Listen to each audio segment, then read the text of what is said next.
Welcome back mga kababayan sa Tagalog Crime Stories kung saan ibinabahagi ko ang aking obsession sa true crimes at isinasalaysay ko ito sa Tagalog. Kung gusto mo ang mga ganitong contents, make sure to subscribe at turn on all the notifications para lagi kang updated sa mga bago kong videos. Kung gusto mo naman na suportahan ang aking channel sa ibang paraan, you may do so by checking these options.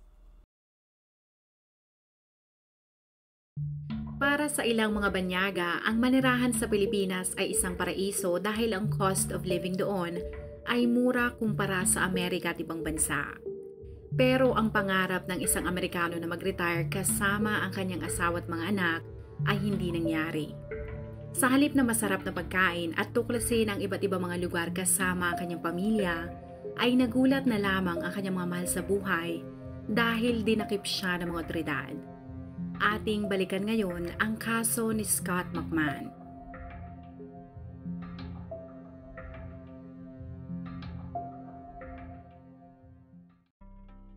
Si Scott ay pinanganak noong 1971 sa Seattle, Washington. Siya ay lumaki sa Kent at pumasok siya sa Art Institute para kumuha ng music degree. Ayon sa kanyang ina na si Shelly, noong mid-1990s ay naging parte si Scott ng heavy metal band na tinawag na Indie Kahat na tumutugtog sa Seattle. Pero bago matapos ang taong 1990, iniwan niya ang pagiging musikero at napadpad siya sa Pilipinas kung saan nagtrabaho siya sa isang construction company. Sa Pilipinas na niya nakilala ang isang Filipina at kalaunan ay nagbunga kanilang pagsasama ng isang anak na lalaki at pinangalanan nila itong Scott Thomas. Sa ulat ay nakalagay na hiniwalayan ni Scott ang babae pero hindi nakalagay sa report kung ano ang dahilan ng kanilang paghihiwalay. Hindi nagtagal, nakakilala siya ulit ng isa pang Filipina at ito ay si Marnelly Abad. Ang kanilang pagsasama ay nagbunga ng isang anak na babae na pinangalanan naman nilang Nicole. Noong 2008, si Scott kasama ang kanyang dalawang anak at kinakasamang si Marnelly ay tumira sa Intercity Home Subdivision sa Kupang Muntinlupa na isang gated community. Ang kanilang pamilya ay masayang namumuhay ng tahimik pero noong bandang September ay nagbago ang kanilang buhay. Ang kanilang kapitbahay na si John Marcela Aline Vermeulen na isang Belgian national ay problemado dahil nakipaghiwalay ito sa asawa niya. Bilang isang banyaga na katulad ni Vermeulen, nagbagandang loob si Scott at pinatuloy niya ang Belgian sa kanilang bahay. Pero ang pagpapatuloy at kanyang kabaitan ay minasama ng asawa ni Vermeulen. Si Dolores ay isang Filipina at isang kolumnista. Ikinasal siya kay Vermeulen noong December 25, 2007, pero isang taon pa lamang ay naghiwalay na agad ang dalawa. Nang makalabas sa kulungan ng dalawa ay opisyal na hiniwalayan ni Vermeulen ang kanyang asawa na si Dolores at ito ay umalis na sa Muntinlupa. Ayon sa phone interview sa Belgian, sa sobrang galit ni Dolores sa kanya ay pumunta ito sa presinto. Kasama ang mga otoridad, isang grupo ng TV News reporter at mga tao mula sa immigration ay niraid ulit ng mga ito ang bahay ni Scott sa pag-aakala na siya ay nagtatago doon. Idinagdag ni Vermeulen na ang kanyang dating asawa na si Dolores ay malaki ang kapit sa mga otoridad sa Muntinlupa. Sinabi niya na nang hindi siya nakita ng mga ito sa loob ng bahay ni Scott, ay umalis din ang mga otoridad pero pagkalipas ng ilang linggo, matagumpay siyang naipadeport ni Dolores pabalik sa Belgium.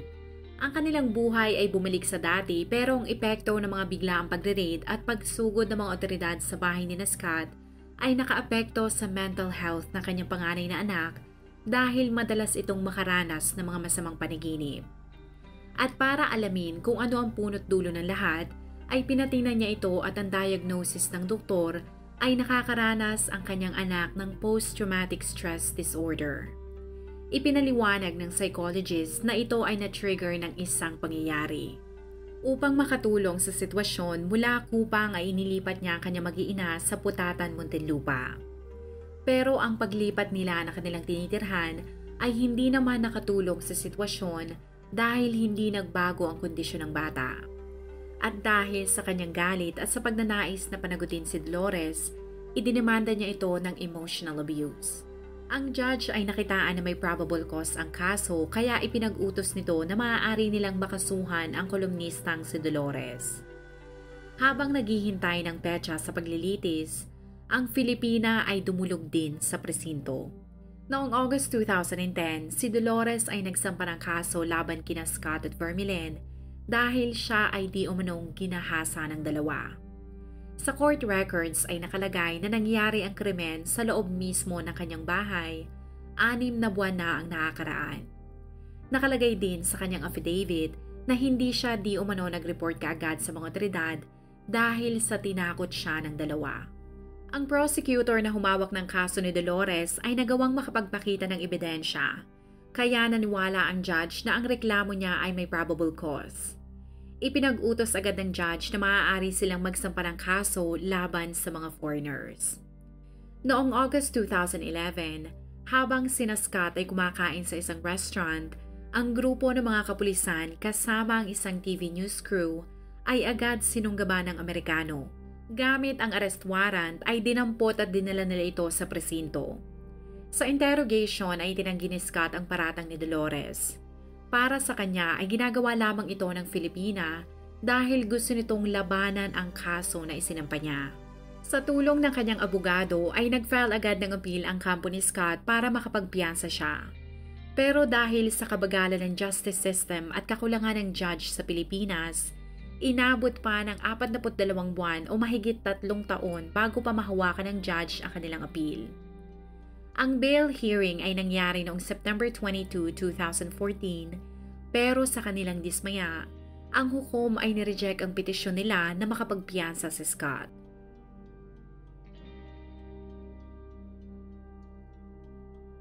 Masikip, mabaho at siksikan. Ganyan inilarawan ni Shelly Campanella na ina ni Scott ang piitan sa BJMP Tunasan. Sa kanyang Facebook ay binahagi ni Shelly ang litratong ito na magpapakita ng labas ng kulungan. Ayon sa kanya, ang bahaging ito ay ang lugar kung saan pinayagan siyang makausap at mayakap ang kanyang anak. Kung matagal ka na sa channel ko, ay karaniwan ka lamang na makakakita ng mga news footage tungkol sa coverage ng media sa kaso. Pero sa pagkakataon na ito ay wala akong maipapakita dahil ang nangyari kay Scott ay hindi na-cover ng local media. Para kay Shelly ay gusto niyang marisolba ang kaso ng pribado. Pero para kay Scott naman ay meron siyang mas mabigat na rason. Ayon sa ulat ay sinadya niyang hindi magpaunlak ng anumang interview dahil natatakot siya na kapag nalaman ito ng mga warden sa loob ay baka pag-initan siya ng mga ito dahil alam niya na may kapit si Dolores sa loob. Lalalong magpapahirap sa buhay niya sa kulungan.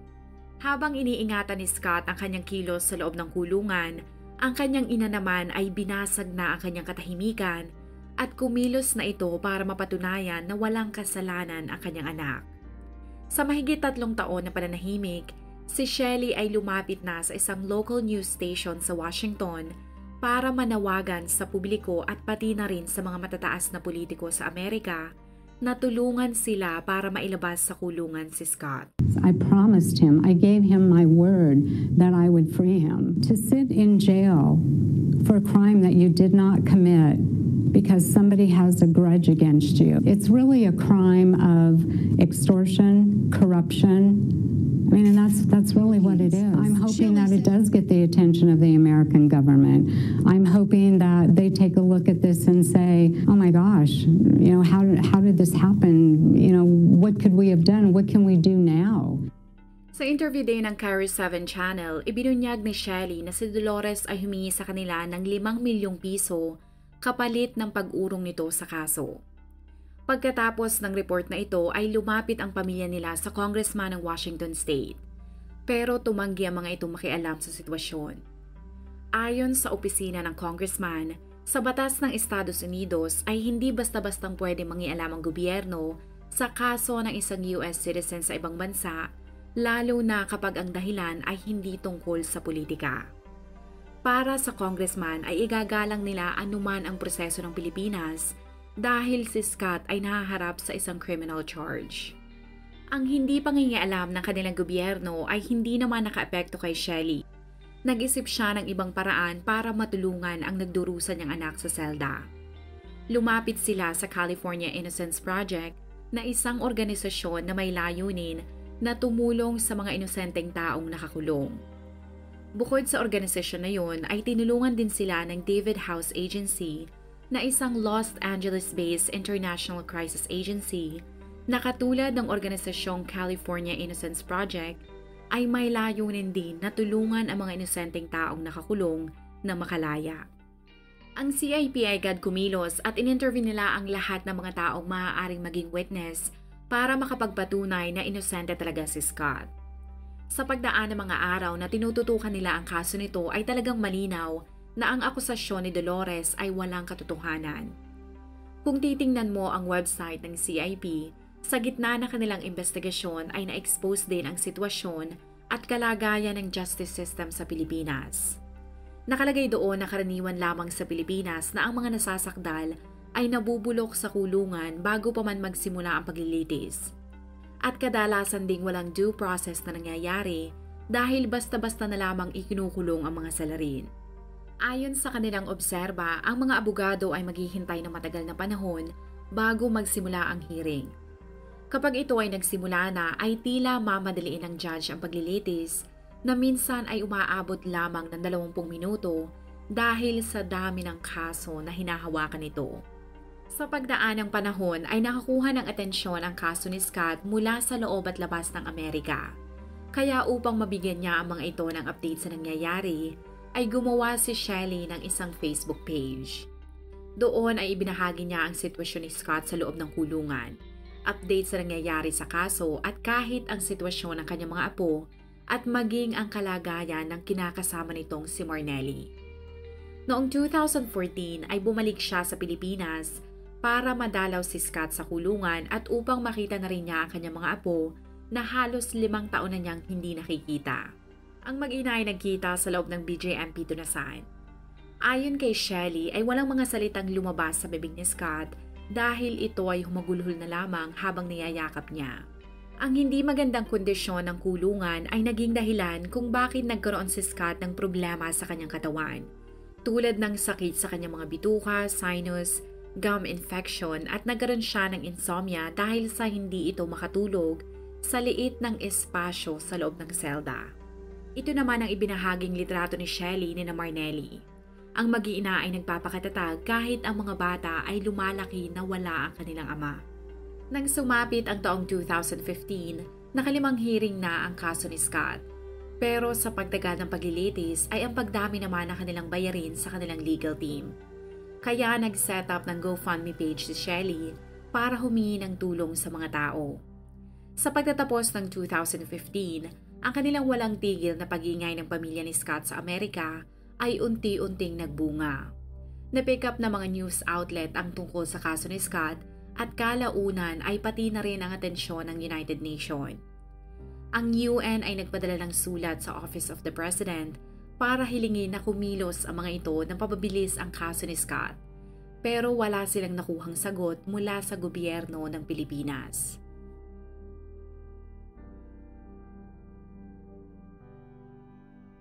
Nagsimula ang paglilitis noong October 22, 2014. Ito ang aktwal na dokumento mula sa Regional Trial Court Branch 205 sa Muntinlupa tungkol sa kaso ni Scott. Sa opening statement ni Bran S. Taplak na Assistant City Prosecutor na kumakatawan kay Dolores, ay inilarawan niya si Scott na isang taong manyakis. Ayon sa kanya, noong February 11, 2010, ang lasing na Amerikano kasama ang Belgian national na si Vermeulen ay di umanong pumasok sa bahay ni Dolores. Sinabi nito na sa hina at liit ng postura ng biktima ay wala itong laban sa dalawang malakas at malalaking mga foreigners. Nang tinawag sa witness stand si Dolores ay sinabi nito na hinawakan ni Scott ang kanyang mga bisig habang ginagahasa siya ng dati niyang asawa na si Vermeulen. Nang ito ay di umanong natapos ay ginahasa naman siya ng Belgian. Ang mga lasing na mga foreigners ay di umanong tinakot siya na papatayin ng mga ito ang kanyang pamilya kapag siya ay nagsumbong. Ang pinaghalong takot at kahihiyan ang di umanong mga dahilan kung bakit inabot siya ng 6 na buwan bago mai-report ang nangyari. Idinagdag ni Dolores na kung siya ay magsumbong at malaman ng kanyang pamilya ang nangyari, ay natatakot siya sa magiging epekto nito sa kanyang ama na may sakit sa puso. At maging sa magiging reaksyon at gawin ng kanyang anak na lalaki sa mga dayuhan. Sa opening statement ang abogado ni Scott ay tinawag niyang sinungaling si Dolores. Sinabi niya na mga kasinungalingan nito ay may expose dahil kaya nilang mapatunayan na wala si Scott sa Muntinlupa noong araw na si Dolores ay di umanong nagahasa. Iniharap nila ang mga dalawang tao na nagpatunay na mula February 5 hanggang February 15, 2010, si Scott kasama ang kanyang live-in partner at dalawa niyang anak ay nasa bahay ng mga magulang ni Marnelly sa Goa, Camarines Sur na may layong mahigit kumulang na 10 oras. Bukod sa statement ng mga witness ay ipinakita din nila ang mga litrato mula sa iba't ibang mga tao na magpapakita na nasa probinsya nga si Scott. Tumayo sa witness stand ang Amerikano at isiniwalat niya na noong siya ay nakakulong, isang lalaki nagngangalang Rene Arnauts ang dumalaw sa kanya sa kulungan para sabihin na willing si Dolores na iurong ang kaso sa dalawang kondisyon. Una ay kailangan niyang iurong ang kaso na isinampa niya laban sa kolumnista. Ang pangalawa ay kailangan niyang magbayad ng 5 milyong piso. At para mapatunayan na ang sinabi ni Scott ay hindi gawa-gawa lamang, ipinakita nila ang entry log mula sa BJMP Tunasan. Nagawa kong makita ang entry log na ipinresenta sa korte at kahit mahirap maintindihan ang sulat kamay ng mga taong nagsulat sa log na ito, mag-focus ka sa bahaging ito at makikita mo ang pangalang Rene Arnauts na sumusuporta sa sinabi ni Scott na dinalaw nga siya ng kaibigan ni Dolores. Ang abogado ni Scott ay inatake din ang kredibilidad ni Dolores. Ayon sa kanya, ang pagiging sinungaling ay nananalaytay sa ugat ng kolumnista. At para masuportahan ang kanyang sinasabi, gamit ang kopya ng marriage contract na kanilang nakuha, ipinakita ng kampo ni Scott sa judge na si Dolores ay kinasal na dati sa isang Filipino na nagngangalang Rodrigo Baidal. Sa marriage certificate ay nilagay ni Dolores na siya ay pinanganak noong April 4, 1961. Pero sa birth certificate, siya ay talagang ipinanganak noong August 4, 1967. Ayon sa abogado, hindi yun ang unang beses na nakapasok sa korte si Dolores at hindi rin yun ang unang pagkakataon na tumayo ito sa witness stand. Dahil noong November 5, 2012, ito ay tumistigo din sa ibang kaso. Sinabi niya na noong si Dolores ay tinanong kung ano ang kanyang birth date ay sinabi nito na siya ay pinanganak noong August 4, 1967. Para sa abogado ni Scott, ang panluloko nito sa kanyang asawa dati tungkol sa kanyang edad at kapanganakan ay isang senyales na noon pa man ay manluloko at sinungaling na si Dolores. Bukod sa pag-atake sa kredibilidad ni Dolores, iniharap ng kampo ni Scott ang resulta ng physical examination na ginawa sa biktima, 6 na buwan pagkatapos ng di umanong panggagahasa. Ang resulta ay hindi nakatulong sa kaso ng prosekusyon dahil hindi nila napatunayan na si Dolores ay nagalaw nga ng mga foreigner. Sa loob ng 6 na buwan ay kahit sino mang batikan na eksperto ang sumuri sa pribadong parte ng katawan ni Dolores, ay walang makakapagsabi sa kanila kung ito ay nagalaw nga. Dahil anumang sugat sa ari nito ay malamang naghilom na dahil naghintay pa siya ng 6 na buwan bago maisagawa ang examination. Pagkalipas ng 5 taon sa siksikang kulungan, ang judge ay inutusan ang City Jail Warden na i-release si Scott dahil ito ay napatunayang inosente. Base sa 19 na pahinang acquittal documents na nakita ko, may 3 rason kung bakit napawalang sala si Scott. Ang una ay para sa judge, walang malakas na ebidensya ang prosekusyon na si Dolores ay nagahasa nga. Idinagdag niya na ang rason nito kung bakit hindi niya inireport ang paggagahasa ay tinawag niyang shallow o mababaw. Para sa judge, si Dolores ay isang kolumnista at hindi bago sa kanya na isiwalat ang mga bagay na mali sa kanyang paningin. Kaya hindi niya maintindihan na kung ito ay naghahasa nga, bakit naghintay pa ito ng 6 na buwan. Ang pangalawang rason ng judge ay naniniwala siya na ang ginawa ni Dolores ay paghihiganti lamang kay Scott dahil siya ay kinasuhan ng Amerikano. Ang pangatlong rason ay merong mga discrepancies o pagkakaiba-iba sa mga testimonies ni Dolores. Ang tatlong rason na ito ay ang dahilan ng judge para ipawalang sala ang Amerikano at mabigo ang prosekusyon na mapatunayan na si Scott ay guilty beyond reasonable doubt. Ang ina ni Scott ay bumiyahe sa Pilipinas nang siya ay napawalang sala. Pero noong August 2016, bumalik si Shelly sa Amerika na hindi kasama ang kanyang anak dahil hindi ito pinayagan na makalabas ng Pilipinas. Ayon sa Bureau of Immigration, dahil sa hindi nito na-renew ang kanyang visa na umabot sa mahigit kumulang na 5 taon, kailangan nitong magbayad ng $5,000. Si Shelly ay sumulat sa Bureau of Immigration para i-consider ng mga ito na ang rason kung bakit hindi nakabayad si Scott ay dahil nakapiit ito sa kulungan. Pero nanindigan talaga ang immigration na wala silang magagawa dahil yun ang nasa batas. Ang abogado ng kanilang pamilya sa Pilipinas ay sinabi na pwede nilang labanan ang desisyon ng gobyerno. Pero aabutin na naman sila ng siyam-siyam bago umusad ang kaso. Ang pamilya ni Scott ay nag-alala na ito ay baka damputin na lamang ng mga otoridad. Kaya humingi ng tulong si Shelly sa kanilang mga kaibigan at mga tao sa pamamagitan ng paggawa ng online fundraising. Agad silang nakakalap ng pera na mahigit pa sa kailangan nila, kaya noong August 27, 2016, nabayaran nila ang mga multa sa Bureau of Immigration at nabilhan nila ng plane ticket si Scott pabalik ng Amerika. Lumipad pabalik ng Estados Unidos si Scott noong September 11, 2016 at masaya siyang sinalubong ng kanyang pamilya at mga pamangkin na sina Stephanie at Tyler. Ilang buwan pagkatapos niya maka-adjust muli sa kanyang buhay sa Amerika, ay ipinroseso ni Scott ang papeles upang makuha niya ang kanyang mag-iina sa Pilipinas.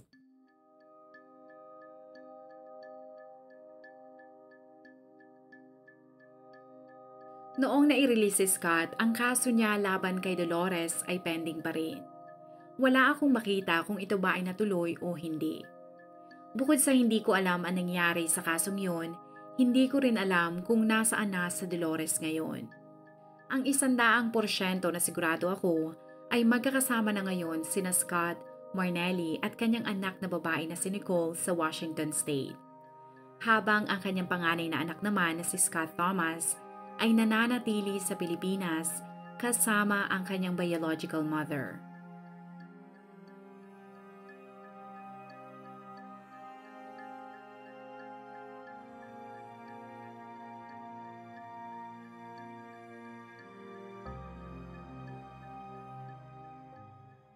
Kung ikaw ay nakinig hanggang sa dulo ng video na ito, maraming salamat sa panonood sa episode na ito.